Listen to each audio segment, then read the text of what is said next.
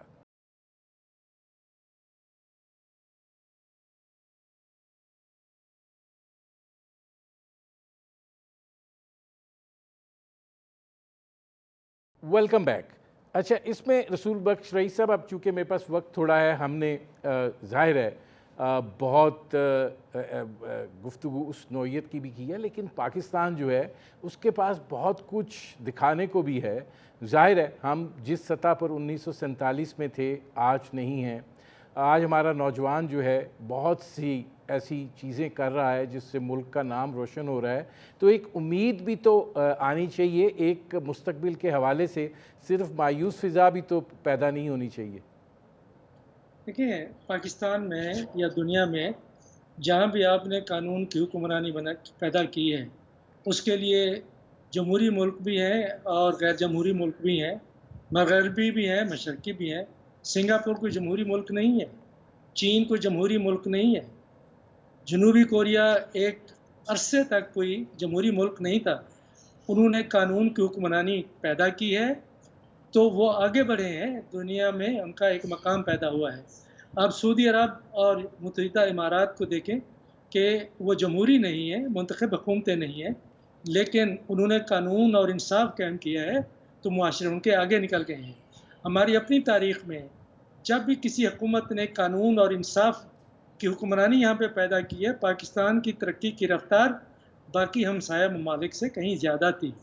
آج بھی اگر ہم وہی کریں، وہ قانون انصاف کیا ہے کہ جس نے کرپشن کی ہے اس کو پکڑنا ہے اور جیل کے اندر دینا ہے، اور وہ سیاست بھی نہیں کر سکتا.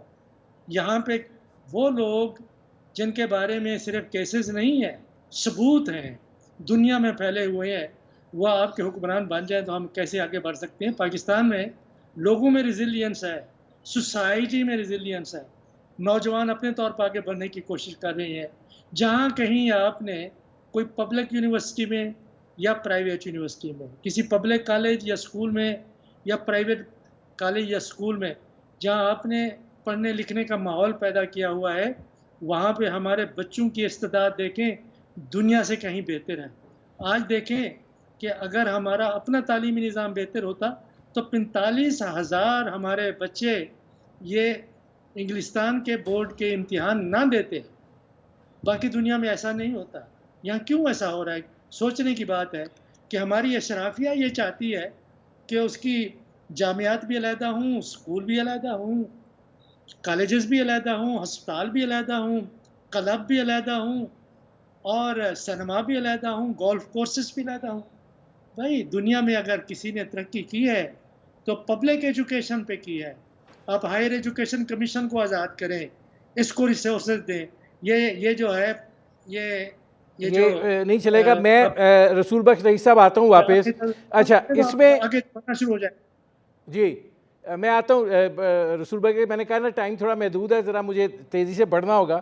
اب ڈاکٹر مختار صاحب یہ فرمائیے گا کہ جیسے میں نے آپ کو مثال دی کہ آئی ٹی کا شعبہ ہے، اس کے اندر دنیا کے اوپر لوگ حکمرانی کر رہے ہیں، پاکستان اس شعبے میں بہت پیچھے ہے. آخر ذمہ داری جہاں ہماری اشرفیہ یقیناً ذمہ دار ہے اور ہمیں اس کے بارے میں بہت کچھ کہنا ہے اور کہنا بھی چاہیے، کیونکہ انہی کی وجہ سے ہم سب مسائل اور مصائب کا شکار ہیں.